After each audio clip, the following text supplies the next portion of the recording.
अस्सलाम वालेकुम। आइए हम देखते हैं कि हमने फ़ील्ड पे निकलने से पहले किन बातों का ख़्याल रखना है, किन चीज़ों को इंश्योर करना है कि वो हमारे पास मौजूद हों, चाहे वो लाइन लिस्टिंग की एक्टिविटी हो या डेटा कलेक्शन की एक्टिविटी। ये चेकलिस्ट है, cluster map, web link, cluster boundaries, log and profile sheets, app updated, download data, cluster verified and location.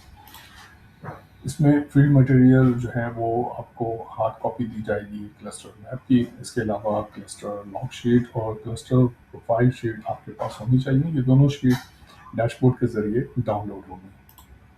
इसके अलावा डिवाइस से रिलेटेड क्या क्या चीज़ें इंश्योर करनी है कि आपके पास अपडेटेड ऐप का वर्जन हो, ठीक है, और उसमें डेटा डाउनलोड हुआ हो। इस चीज़ को इंश्योर करने के लिए आपके यूज़र्स ने अपनी यूज़र आईडी लगा के पासवर्ड लगा के लॉगिन करना है और फिर जिस क्लस्टर में आपने जाना है उस क्लस्टर को रिकॉर्ड करके वहाँ पर उसको सर्च करके और वेरीफाई करना है कि वो क्लस्टर ओपन हो रहा है या नहीं। ऐसा ना हो कि फील्ड पे चले जाएं और आईडी ब्लॉक हो जाए या क्लस्टर डाउनलोड ना हुआ हो। तो उस प्रॉब्लम से बचने के लिए ये चीज़ें फील्ड पे जाने से पहले ऑफिस में ही इंश्योर कर लेनी चाहिए। इसके अलावा आपकी टीम ने इंश्योर करना है कि आपकी डिवाइस की लोकेशन जो है वो ऑन है। नेविगेशन से रिलेटेड जो है आपके टीम के पास वेब लिंक मौजूद हो जिसके ज़रिए जो है वो जिस क्लस्टर में जाना है उसको क्लिक करके और वहाँ पर डायरेक्शन को देखते हुए उस क्लस्टर तक पहुँचना है और उस क्लस्टर पे पहुँचने के बाद टीम लीडर ने जो हार्ड कॉपी दी गई है मैप की उसकी बाउंड्रीज को देखते हुए उस एरिया का विजिट करना है और उस क्लस्टर की बाउंड्रीज को आइडेंटिफाई कर लेना है और टीम को बता देना है ताकि टीम जो है वो क्लस्टर बाउंड्रीज का ख्याल रखें और क्लस्टर बाउंड्री से बाहर ना जाएं। उम्मीद है कि आप लोग इन चीज़ों का ख्याल करेंगे और इंश्योर करेंगे फील्ड पे जाने से पहले और फील्ड के दौरान कि इन बातों को आप इंश्योर करें कि इन पर आप अमल करें। आइए अब हम देखते हैं कि डैशबोर्ड के ज़रिए हम जो है वो क्लस्टर लॉग शीट और क्लस्टर प्रोफाइल शीट जो है वो किस तरह से डाउनलोड करेंगे।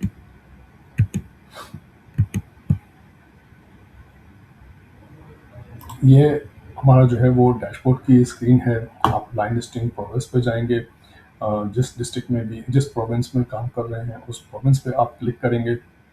उसके बाद जिस डिस्ट्रिक्ट में आप काम कर रहे हैं उस डिस्ट्रिक्ट पे आप जो है वो पेंडिंग के टैब पर जो है वो क्लिक करेंगे। ज़ाहिर है कि जो रिमेनिंग या पेंडिंग है उन्हीं पे आपने लाइन लिस्टिंग करनी है। तो मैं अगर अटक के डिस्ट्रिक्ट के ऊपर पेंडिंग के टैब पर क्लिक करता हूँ तो मेरे पास अटक के क्लस्टर्स की लिस्ट जो है वो यहाँ पर ओपन हो जाएगी, ठीक है। अब यहाँ पर आगे जो है वो लॉग शीट का टैब ये बटन दिया हुआ है। इसके अलावा क्लस्टर प्रोफाइल शीट दी हुई है। हम लॉग शीट के बटन पर क्लिक करेंगे और लॉग शीट देखते हैं कि उसमें क्या क्या इंफॉर्मेशन है।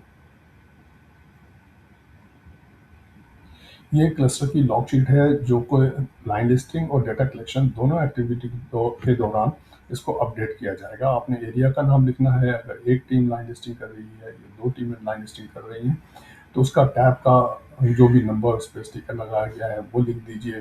टैब ए या बी जो है वो आप लिख दीजिए कि कौन सा टैब ए है टैब बी है। अगर एक ही दो डेटा कलेक्टर हैं तो दोनों के नाम नेम वन नेम टू और उसके साथ ब्रैकेट में टैब ए और टैब बी जो है वो मेंशन कीजिए ताकि हमें पता चले कि किस डेटा कलेक्टर ने टैब ए से डेटा कलेक्ट किया है और किस डेटा कलेक्टर ने टैब बी से डेटा कलेक्ट किया है। एरिया का नाम आ जाएगा। इसके अलावा कोई कमेंट्स हो तो वो आप यहाँ पर लिख सकते हैं और नीचे टोटल स्ट्रक्चर्स आपने लाइन लिस्टिंग के दौरान जो आखिर में आप करेंगे कि आप जो है वो टोटल स्ट्रक्चर आप लिखेंगे। टैबलेट पे जो भी मैक्स स्ट्रक्चर आ रहा होगा एंड पे वो नंबर आप यहाँ पर लिख देंगे। टोटल हाउस होल्ड्स कितने थे रेजिडेंशियल्स और टोटल टारगेटेड हाउस होल्ड जिसमें कि 12 से 23 महीने के बच्चे थे वो कितने आइडेंटिफाई किए और लाइन लिस्टिंग कंप्लीशन डेट क्या है। और जब आप रेंडमाइज करेंगे तो इस पर रेंडमाइजेशन की डेट लिख देंगे। और जब डेटा कलेक्शन करेंगे तो भी आपने टैबलेट का नंबर लिखना है और अगर एक टीम ने डेटा कलेक्शन की है या दो टीमों ने डेटा कलेक्शन की है तो फिर दोनों टीमों के नाम और डेट जो है वो आपने यहाँ पर मेंशन कर देनी है। इसके अलावा यहाँ पर जो है वो आपको मिलेगी क्लस्टर प्रोफाइल। तो क्लस्टर प्रोफाइल में एंटर करके देखते हैं कि क्या है।